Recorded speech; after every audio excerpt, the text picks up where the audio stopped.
Another turning point, a fork stuck in the road. Time grabs you by the wrist, directs you where to go.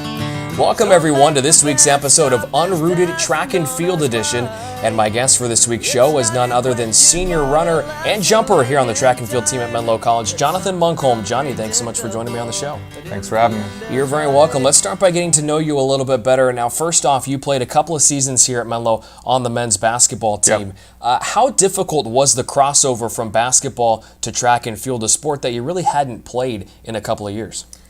Yeah, I'd say probably the only difficult thing to transition was speed, because in basketball you're running at about 80% for a really long time, and in track you're going as fast as you can for a very short period of time. So trying to develop that speed didn't quite pan out in the first year, but over the past 2 years it's really come together.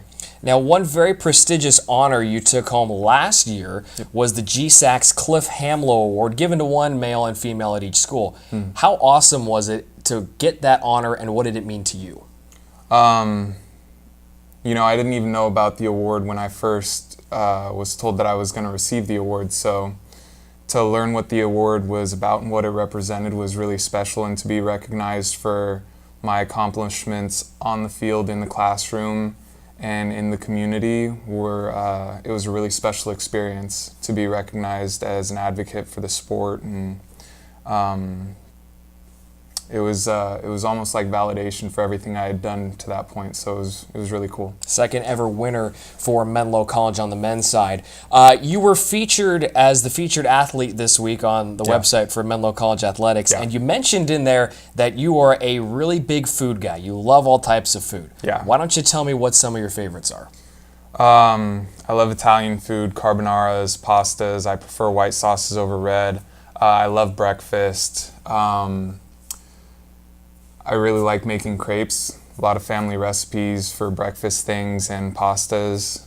We're Italian, so, Yeah. How long have you been making crepes?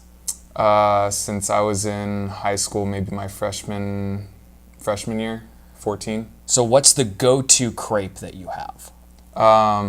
So when you flavor crepes, you actually flavor them with flavored liquors because the alcohol burns off. But my favorite crepe is more of a dessert crepe. It's a vanilla, and you put whipped cream or ice cream in it or something. It's pretty good. Oh, that sounds amazing. Yeah. We had Dan Doell on here before, and we made French toast way back when. Yeah. I should have had you on here. We could have made some crepes. Well, you would have made the crepes because I don't know how to make them. But that's an idea. You know what? You're a senior. I know that. But we got to get you on here next year. Come back, guest appearance, cooking with Munkholm, and we're going to make some crepes. I like the sound of that. Yeah. Now, you were also telling me off the air that your family has a cookbook that's been passed down for quite some time, and it's pretty hefty. What do you have to say about that? It's a really old cookbook. It's falling apart. It's got mold on it, so it's kind of hard to go through the book and actually find recipes. So we've gotten into the habit of when someone from the next generation wants recipes, they get put into a notebook. And crepes was one of the recipes that I really wanted. And I guess one of the oldest recipes in there was special coffee, which is just coffee with a bit of cinnamon in it. So that tells you how old the book is. Oh, definitely. Yeah. But hey, when the book is that old, everything in there is pretty darn good. Oh, yeah. It's got all sorts of crazy stuff in there. Oh, yeah. Now, let's talk a little bit about the team here. Last week, you got to perform at the Stanford Invitational against some of the best athletes in the entire NCAA. What was that experience like for you? It was special. It's always special. I went last year as well, and just being able to compete against such a competitive field is something that I'm really going to miss. I take it for granted now, but I'm going to really miss that high level of competition. Finishing in 8th place, though, in the jumps, that's not too bad. Yeah, it's not too bad. Very competitive field. Exactly, especially against some of those guys that are out there. Yeah. The rest of the Oaks were at the SF State Distance Carnival, and Joey Alvarez led the way. He had back-to-back personal records in the hammer throws. Just how difficult is it to set back-to-back PRs no matter what event you're doing? It's incredibly difficult because that is a personal record, it is something that you have never done. It's setting the bar for what your absolute best mark in the event is. And to do that back to back, that speaks a lot to how prepared he was that day, both physically and mentally. And, you know, he just had it that day. You know, sometimes you just have it. Seems like he's been having it a lot this season. Oh, yeah. Here in his senior season, Joey Alvarez, one of the top guys of the squad. Another one is Tommy Wright, and he's going to be joining you in Alabama this year for the national tournament. He's got a B standard under his belt this year. What's it been like to train and compete with him this year? Oh, it's been incredible. He's got a lot of natural athleticism, and when he came in, it was really fun to kind of run with him and run against him in workouts and think to myself, oh man, this guy's crazy. You know, he just came in. He had been out for 2 years or so, and he came in, and it was just amazing to watch. Super athletic, and if he can get healthy by the end of the season, it'll be fun. And it's pretty remarkable too to think that, you know, as good as you have been so far for your Menlo career, he has pushed you to go even further. Am I right? Yeah. You know, sometimes there's just, you know, you may be a good athlete, but there's always another athlete that's out there who's just as good or better, you know? Yeah. And he's one of those guys that I'd say is either just as good or better than me athletically, and, you know, it's just fun. Now, on the women's side, it seems like versatility has been the biggest strength of the team this year. Yeah. So many of the women are able to compete in a variety of events. Also, a couple of heptathletes on the squad. What is their work ethic like to get to that point where they're competing in so many different events?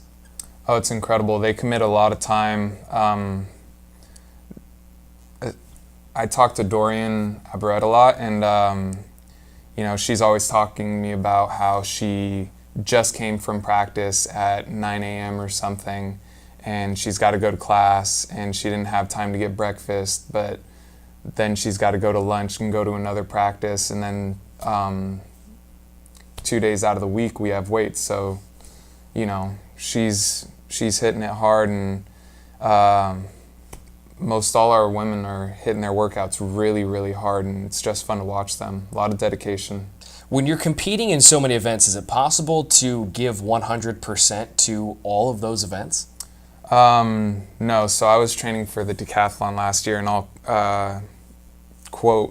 loosely quote what Dan told me, because I was struggling thinking, oh, I want to do well in this event, this event, this event. I want to do well in all of them. But when you're training for multiple events, I'd say more than 5 events, you're training at about 70% in each event, because if you were to try and give 100% in each event, you would just break down, or you wouldn't have the time to become proficient in the event, I suppose. So how many are you in this year? Consistently 4. So are you going like 90 to 95% in those events, or are you at 100% with what you're giving? I'm giving 100% just because it's easier to do when you have lesser events, and in the horizontal jumps, that one horizontal jump technique tends to transfer fairly easily to the other. In terms of the vertical jumps, I had a lot of practice with that with basketball, and in terms of sprinting, you know, you may run the race differently, but the preparation in terms of speed, endurance, and running form, very similar. And you're in your senior season, so if you're going to use every little bit of energy you have left in the tank, might as well do it this year. Now, this weekend, the Oaks will go up to Chico for the Twilight and Distance Carnival. Mm-hmm. How important is this meet, knowing that the GSAC championships are right around the corner in a couple of weeks? You know, you can't stress it enough. Being prepared at this point in the season is absolutely essential, because the end of the season for a lot of the track and field team is coming up. Unless if you hit a B standard, which Joe Alvarez, Dorian, and Elijah Redding, and a couple of our other guys and girls are getting ready to hit, your season is over after GSAC, or if coach thinks that you can hit the B standard potentially at a last chance meet, then you go to that. But you don't want to leave that to chance. So you want to be peaking or, performing very well at GSAC and at least take home all conference honors. Absolutely. Something that you've already done before and you know what it takes to accomplish. All right, Johnny, let's get into the final segment of the show. It's called Brownie Bites. I'm going to ask you 3 off-the-wall questions. You give me your best answers. Question number 1, which teammate is the worst dribbler? And yes, I mean with the basketball. I'm going to give 2 answers just because these guys should not dribble the basketball. They should pass or shoot. And I think it's Tommy Wright and Joe Alvarez. I think it's funny that you mentioned that because you were talking about them being very good athletically. And I know that maybe it doesn't necessarily correlate between a skill like that, like dribbling, but nonetheless, I still find it funny that people who are very gifted athletes can't dribble a basketball. Yeah, well, in that respect, I'd say it's easier to get down and play defense because that's all athleticism. That's true. And so if you have an inexperienced defender versus someone who doesn't know how to dribble the basketball, I think in terms of that, the inexperienced defender is going to win. But if you have someone who's good at offense and a great defender, the offensive player will win, 8 out of 10 times or something like that. It's hard to say. I wasn't a good defender, nor was I a good offensive player, so what does that say about my skills? Need to hit the gym. I don't know, 1,000 hours. Or 10,000 hours. Oh my gosh. That's the work ethic, 10,000 hours to become good at something. If I had that kind of time. Yeah. I don't even know if I'd put it to basketball. Question number 2, which teammate would make the best companion on a foodie vacation? Elijah Redding. He's always got a restaurant to go to, always got great recommendations, although his taste and my taste don't always match up. I'd say just his plethora of food places to choose from is spot on. Nice vocab drop. I'm sure it helps too, being that he spent time on both coasts, so he's had more of a branching out, I suppose. Off the top of your head, can you think of like the oddest recommendation he's had, or the one that you've least enjoyed? The oddest would be this bruschetta at this Italian restaurant we went to. It was more like a salsa than a traditional bruschetta, and the texture was just slimy and a little gross, but it tasted all right. So yeah, I'm sure you're a connoisseur of that, so you know exactly what is a good bruschetta and which one is not. Oh yeah, I'm super into like traditional Italian foods and just nice big Italian meals. Oh yeah, that comes as no surprise. Yeah. And then question number 3, if one teammate were to make a trip to Seattle for the original Starbucks, who would it be and why? On a whim, probably Anne, just because I know that she really likes Starbucks, and all last year it was just planned Starbucks trips with Anne. If Elijah wasn't going with her, I was going with her, and if neither of us was going, she was still going. And then, of course, a wild card for that would be Shelly Sauls, because in Washington, Yeah. she's right nearby there. Yeah, that's like also 15, 16 minutes. Do they have any black coffee with cinnamon at Starbucks? I'm sure you could ask. They'd probably ask if you wanted the special blonde roast. But I think I'd prefer going to Phil's if I were going to get something that simple. They just do coffee so right. To me, all of people who do coffee right are wrong, because I don't like coffee. So all coffee is wrong coffee, in my opinion, but that's why I don't go on coffee trips with anybody. I'm just high energy. I don't need any more energy. There you go. If I had more energy, we'd all be in trouble at that point. Johnny, thanks for joining me on the show. I appreciate it. Folks, the track and field team, they're up at Chico this weekend for the Chico Twilight and Distance Carnival. That one, a one-day event because of some rain that's coming here this weekend. It's going to be on Saturday, April 7th up at Chico. And then don't forget the GSAC Championships hosted by Westmont College. That is coming up in just a matter of weekends. We invite you to tune into next week's episode when Jonnythan Munkholm will select the next interviewee by me, Brian Brownfield, right here on Unrooted Track and Field Edition. Until then, we'll see you next week. Take care, everyone. Another turning point, a fork stuck in the road. Time grabs you by the wrist, directs you where to go. So